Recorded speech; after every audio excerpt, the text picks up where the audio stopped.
চারিদিকে চামড়ার স্তূপ, ঢোকা বেরোনোর 3টি দরজা, কিন্তু 3টি দরজাই একদিকে, আর তার মধ্যে 2টি দরজার সামনে চামড়ার পাহাড়। অর্থাৎ নামে 3টি দরজা থাকলেও দুর্ঘটনা ঘটলে বেরোনোর পথ সাকুল্যে একটাই। মঙ্গলবার সেটিও বন্ধ হয়ে যাওয়ায় ছটফট করতে করতে মৃত্যু হয় দুজনের। তিলজলার ভয়াবহ অগ্নিকাণ্ডের পর সামনে এসেছে এমনই চাঞ্চল্যকর তথ্য, যাতে বোঝা যাচ্ছে এই কারখানা আদতে ছিল মৃত্যুপুরী। আগুন লাগার পর যা কার্যত মৃত্যুকূপে পরিণত হয়। সূত্রে খবর, কারখানায় প্রচুর পরিমাণ ফোম মজুত করা ছিল। সেই ফোমে আগুন লাগায় পরিস্থিতি ভয়াবহ হয়ে ওঠে। মেন গেটের সামনে আগুন দাউ দাউ করে জ্বলতে থাকায় বাইরে বেরোতে পারেননি কর্মীরা। পুলিশ সূত্রে খবর, কারখানায় আর একটা ছোট গেট থাকলেও তা ছিল তালাবন্ধ। কর্মীরা যাতে কাজে ফাঁকি দিতে না পারেন বা যখন তখন আসা যাওয়া করতে না পারেন, তার জন্য তালা দিয়ে রাখা হতো গেটটিতে। ফলে ধোঁয়ায় কারখানা ভরে গেলেও বেরোতে পারেননি কর্মীরা। इसका कोई भी बिल्डिंग प्लान हमें अपने रिकॉर्ड्स में नहीं मिला है। We will not allow any kind of unauthorised constructions in Kolkata. এই ঘটনা মনে করিয়ে দিয়েছে 3.5 মাস আগে নাজিরাবাদের ঘটনা, যেখানে গুদাম থেকে বেরোতে না পেরে মৃত্যু হয় 27 জনের। 2010 সালে স্টিফেন কোর্টে আগুনে পুড়ে এবং দমবন্ধ হয়ে মারা যান 49 জন, যাদের বেশিরভাগই বাঁচার জন্য আশ্রয় নিয়েছিলেন চিলেকোঠায়। ছাদের দরজা বন্ধ থাকায় বাইরে বেরোতে পারেননি। এই অগ্নিকাণ্ডের পরই বেআইনি নির্মাণ নিয়ে একগুচ্ছ কঠোর পদক্ষেপ নিয়েছে রাজ্য সরকার। মুখ্যমন্ত্রী শুভেন্দু অধিকারীর কড়া বার্তার পরই শুরু হয়েছে অ্যাকশন, নেমেছে বুলডোজার, ভাঙা হয়েছে বেআইনি নির্মাণ। কিন্তু প্রশ্ন হলো, শহরের বুকে এই মৃত্যুপুরী তৈরি হয়েছিল কি করে? 15 বছরের তৃণমূলের সরকারের জমানায় এ নিয়ে কড়া ব্যবস্থা নেওয়া হয়নি কেন? তিলজলার এই অগ্নিকাণ্ড নিয়ে ফরেনসিক টিমের অনুমান, শর্ট সার্কিট থেকেই কারখানার দোতলায় আগুন লাগে। বেরোনোর একটি রাস্তায় আগুন লেগেছিল, আর বাকি 2টি দরজা চামড়ার জিনিসে ঠাসা ছিল। আগুন বেশি না ছড়ালেও অতিরিক্ত তাপ এবং ধোঁয়ায় দমবন্ধ পরিস্থিতি তৈরি হয়। বেরোনোর রাস্তা না পেয়ে কারখানার আরও ভিতরে ঢুকে যান কর্মীরা। ধোঁয়া থেকে বাঁচতে কর্মীরা আশ্রয় নেন শৌচাগারে। সেখানেই দম বন্ধ হয়ে মৃত্যু হয় তাদের। মৃত্যুকূপে আটকে পড়ে ছটফট করতে করতে প্রাণ হারান দুজন। जो भी हमारे केएमसी एक्ट में जो भी प्रोविजंस हैं उन्हीं को इन्वोक कर रहे हैं हम लोग, और उसी हिसाब से एक्शन लेंगे। उस एरिया में और कलकत्ता में हमारी मंत्री मैडम ने कहा है कि जितने भी इलीगल कंस्ट्रक्शंस हैं उनको नोटिसेस फिर से रिफ्रेश हम लोग भेजेंगे। हम लोग भेजते आए हैं ट्रेडिशनली, और उसको परसू भी करते आए हैं, तो उसको फिर से एक नए सिरे से उसको फॉलो अप करना है कि कितना एक्शन कहाँ क्या क्या हुआ। প্রশ্ন উঠছে, বেআইনি নির্মাণের জন্য কারখানা মালিকরা যেমন দায়ী, তেমন বেআইনি নির্মাণ দেখেও যারা চুপ করেছিল প্রশাসনের সেই অংশ দায়ী হবে না কেন? তাদের বিরুদ্ধে কি কোনো ব্যবস্থা নেওয়া হবে? অর্ণব মুখোপাধ্যায়, সন্দীপ সরকার, এবিপি আনন্দ, কলকাতা। তিলজলায় ভয়াবহ অগ্নিকাণ্ডে দুজনের মর্মান্তিক মৃত্যুর পর কড়া ব্যবস্থা নিয়েছে সরকার। বেআইনি নির্মাণ ভাঙতে নেমেছে বুলডোজার। তিলজলার ভয়াবহ অগ্নিকাণ্ড মনে করিয়ে দিচ্ছে গত জানুয়ারি মাসে আনন্দপুরের কাছে নাজিরাবাদের ঘটনা। 25শে জানুয়ারির ভয়াবহ সেই অগ্নিকাণ্ড। এক রাতে জীবন্ত পুড়ে ছাই হয়ে যান 27 জন মানুষ। নিমেষে তছনছ হয়ে যায় এতগুলো সংসার।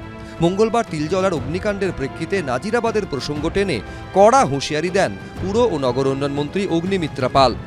ওয়াও মোমোর কারখানাতে 30 জন পুড়ে ছাই হয়ে গেল। আগের সরকার আনসারেবল ছিল না, অ্যাকাউন্টেবল ছিল না। ঘুষ নিয়ে নিয়ে মানুষকে একদম যৌতুকগৃহ তৈরি করে দিয়েছেন আজকে পশ্চিমবঙ্গ। শুধু কলকাতা নয়, শুধু তিলজলা নয়, সব জায়গাতে। আমি ডিপার্টমেন্টকে বলেছি ইমিডিয়েট আমরা স্টেপ নেব। সারা পশ্চিমবঙ্গে যেখানে এই ধরনের ইলিগাল বিল্ডিং রয়েছে আমরা নোটিশ পাঠাবো, ইদার বাড়ি খালি করে দিন, আর তা না হলে আমরা আমাদের ব্যবস্থা করব। সমস্যার সমাধান করতে হবে। আমি বলবো লেফট ফ্রন্টের সময় থেকে হয়েছে, উনি বলবেন আমার সময় হয়েছে। এই কাদা ছোড়াছুড়ি তো কোনো অর্থ হয় না। সমস্যা যেগুলো আছে সেগুলো আমরা এর আগেও একটা কমিটি করে ফায়ারের দায়িত্ব দিয়ে ফায়ার অডিট করাতে বলেছিলাম, রিপোর্টটা আসেনি, কিন্তু শেষগুলো করে যাতে একটা সমাধান হয়, সুষ্ঠু সমাধান হয়, না সেই উপর আসে। ফায়ার অডিটের রিপোর্ট কেন আসেনি এই প্রশ্ন তুলে মেয়রকে আক্রমণ করেছে বিজেপি। মানুষ তো একটা কমিটি, তদন্ত কমিটির জন্য আরেকটা তদন্ত কমিটি, সেই তদন্ত কমিটির রিপোর্ট আসার আগে আরও 4টে ঘটনা ঘটে যাওয়া, তার জন্য কমিটি দীর্ঘসূত্রিতার হাত থেকে মুক্তি চেয়েছিলেন। এটাই হওয়া উচিত। যে গভর্নমেন্ট গভর্নেন্স দিতে পারবে না, সেই গভর্নমেন্ট না হয়ে গভর্নমেন্ট হয়ে যাবে, যেটা আগে ছিল। তো এই গভর্নমেন্ট মানে ডরম্যাট গভর্নমেন্ট আর কি, দুটো মিলিয়ে মিশিয়ে গভর্নমেন্ট। তো এতদিন তো গভর্নমেন্ট চলেছে, এখন গভর্নমেন্ট চলছে। আনন্দপুরের নাজিরাবাদের যে জায়গায় এই ঘটনা ঘটেছিল তা সোনারপুর উত্তর বিধানসভা কেন্দ্রের অন্তর্গত। ঘটনার সময় এখানকার বিধায়ক ছিলেন তৃণমূলের ফিরদৌসী বেগম। তারপর রাজ্যে ক্ষমতার পালাবদল ঘটেছে। বিধানসভা নির্বাচনে সোনারপুর উত্তর বিধানসভা কেন্দ্র থেকে জয়ী হয়েছেন বিজেপির দেবাশিস ধর। আমরা মানুষকে কমিট করেছিলাম যারা যারা দোষী আছে এদের বিরুদ্ধে ব্যবস্থা নেওয়ার, ফলে খুব বড় ধরনের আমরা এই ব্যাপারটা নিয়ে এগোবো। আমরা এটা যেটা করব, আমাদের যেটা দায়িত্ব রয়েছে সেটা পালন করব। আমাদের লোকাল যারা কার্যকর্তা রয়েছেন তারা পুরো ঘটনাটা জানেন। সঙ্গে আমরা প্রশাসনকে নিয়ে এক্স্যাক্টলি কারা কারা জড়িত, এর মধ্যে কাদের কাদের কি কি রোল ছিল সেই ব্যাপারে কিন্তু আমরা প্রত্যেকটি জিনিস খুঁটিয়ে নাটিয়ে দেখে তার পরবর্তী পদক্ষেপ নেব। কোর্ট থেকেও মানে আমাদের কিছু অর্ডার নেওয়ার আছে, যেহেতু একটা গভর্নমেন্ট নোটিফিকেশন হয়েছিল, ওটা ভ্যালিডিটি সম্পর্কে কি মানে এখন তার স্টেটাস কি তার লিগ্যাল ওপিনিয়নও নিয়ে আমরা কিন্তু পুরো ব্যাপারটা গুছিয়ে খুব বৃহত্তর একটা মানে বলতে পারেন কোর্স অফ অ্যাকশনের দিকে এগোবো। নাজিরাবাদের অগ্নিকাণ্ডে তৃণমূল সরকারের ভূমিকা নিয়েও প্রশ্ন তোলেন সোনারপুর উত্তরের বিজেপি বিধায়ক।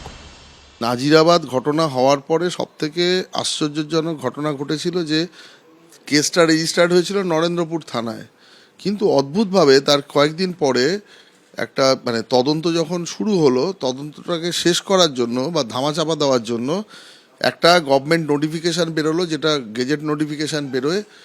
তৎকালীন হোম সেক্রেটারি, উনি পরবর্তীকালে চিফ সেক্রেটারি হয়ে যান, নন্দিনী চক্রবর্তী। উনি একটা মানে আমি জানি না আগের মমতা ব্যানার্জির গভর্নমেন্টে উনি একটা বিশেষ রোল প্লে করতেন, লাইক রাজীব কুমার বা আলাপন বন্দ্যোপাধ্যায়। উনি নোটিফিকেশান বার করে এই দুটো থানা ক্রিয়েশনের কথা বলা হলো। দুটো থানা ক্রিয়েশন করে একটা থানাতে আপনার কেসটা ট্রান্সফার করার জন্য নরেন্দ্রপুর থানা থেকে বলা হলো। তা এর পরে কিন্তু কি হয়েছে, তদন্ত কোথায় এগিয়েছে, তাহলে সেক্ষেত্রে নরেন্দ্রপুর থানা যেহেতু নতুন থানা ক্রিয়েশনই হয়নি, কেস ডায়েরি কোথায় গেল? আর যখনই কোনো কোর্টে দেখবেন যেন এফআইআর হয়ে যায়, তখন কোর্টে একটা ডকেট নাম্বার পড়ে, আর সেই নাম্বারটার পরে সেই ব্যাপারটা কিন্তু মানে কোর্টের আওতাধীন অনেকগুলো মানে অ্যারেস্ট করা বা অন্যান্য কিছু সেটা কোর্টের আওতাধীন হয়ে যায়। কিন্তু তারপরে কি অগ্রগতি হয়েছে কেউ জানে না। সব মিলে তিলজলার অগ্নিকাণ্ড ফের উস্কে দিয়েছে নাজিরাবাদের স্মৃতি। অর্ণব মুখোপাধ্যায়, হিন্দোল দে, এবিপি আনন্দ। এবিপি আনন্দ, এগিয়ে থাকে, এগিয়ে রাখে।